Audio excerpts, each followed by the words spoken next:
Hey guys, Wolf Wangler. Well, it's been raining here for the last month, but forecast for decent weather this weekend. I thought maybe I'd get the car out, get to do a video or two. So I had nothing to do. I'm just cleaning stuff up, and I got underneath the car, and I found this. Oil on the exhaust pipe. Oh, where the hell is that coming from? So I started to look around, but I got a little tiny bit of oil on the bottom of the third member. That would go further back.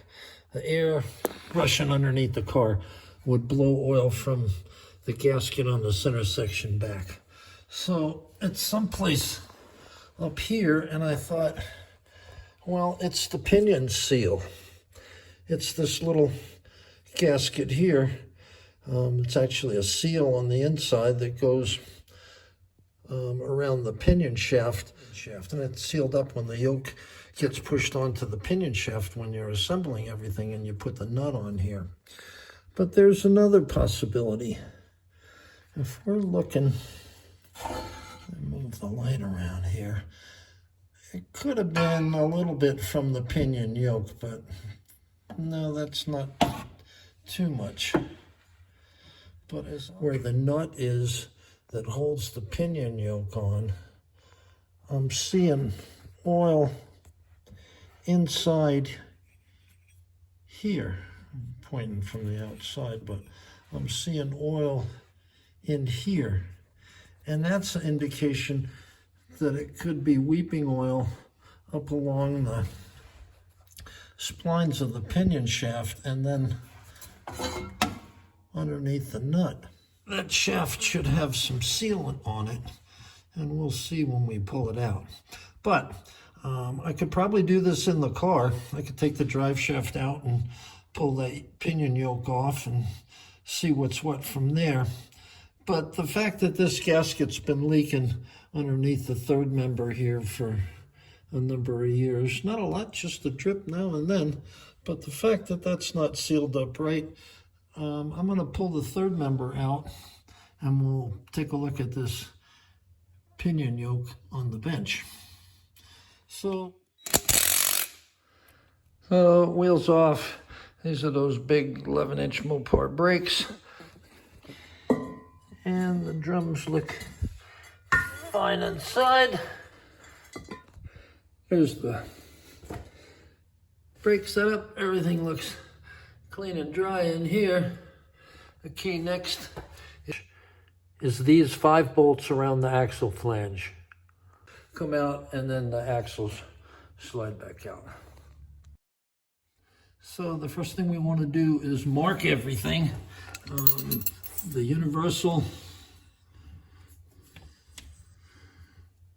needs to go back the same way, and I'm going to use this white mark on this end of the pinion yoke and my white Sharpie. Put a mark up here on the drive shaft and put a mark on this cap and remark this. And then when I get the inside and I get the nut off, I'm going to put a mark on the nut.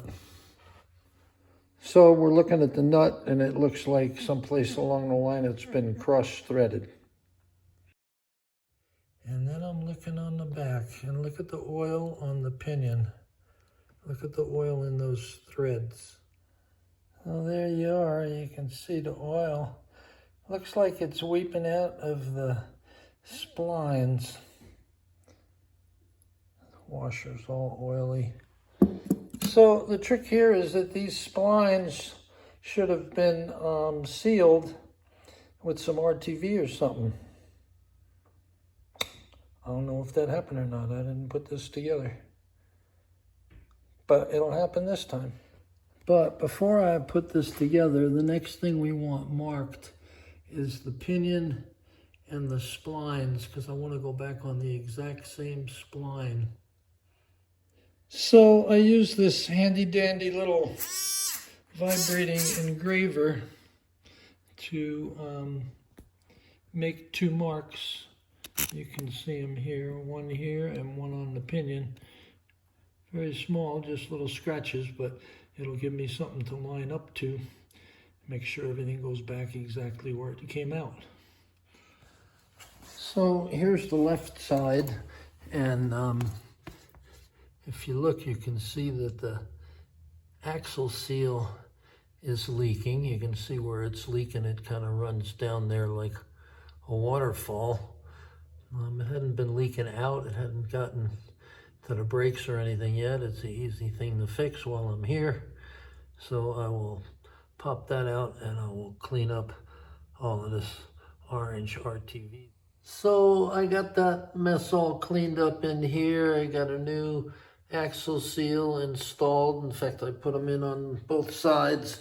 And I got the pinion and I got the threads on the pinion gear filed down and worked out so that I can put a nut on it and it threads on cleanly. So I had to restart the top threads on the pinion, and I was able to do that with a small little file. This one's flat on one side and rounded slightly on the other, and you're able to get into a thread like this here and just rework stuff using the rounded side where you need to, using the flat side where you need to, and this threads came out pretty good, and it threads right on nice. Yeah. Problem was the pinion nut was almost cross-threaded before. It took a little straightening out. And there was no sealant at all on the pinion splines. But I decided I'm just taking the whole rear apart. So stay tuned for part 2.